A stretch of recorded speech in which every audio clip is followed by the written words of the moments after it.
following Vice President Duterte's announcement yesterday, it's going to be political. It's going to be about the elections moving forward. How does the president see this affecting his plans, his governance? Wala, hindi maapektuhan. Maaapektuhan ba ng isang vice presidente na nag-announce lamang siya na siya'y tatakbo ang pagtatrabaho ng Pangulo?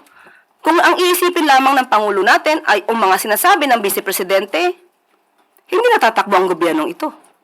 So, hindi po maaapektuhan ang focus ng Pangulo para maiangat ang ekonomiya ng bansa, maiangat ang buhay ng bawat Pilipino, at masolusyonan ang issue sa baha na hindi na solusyonan noon pa. Nasindak po ba yung administration dito sa several announcement like BP Sara announcing her decision to run for president in 2038 and yung sinasabi si Senator Robin Padilla supporting VP Sara and Amy Marcos? Ang Pangulo masisindak?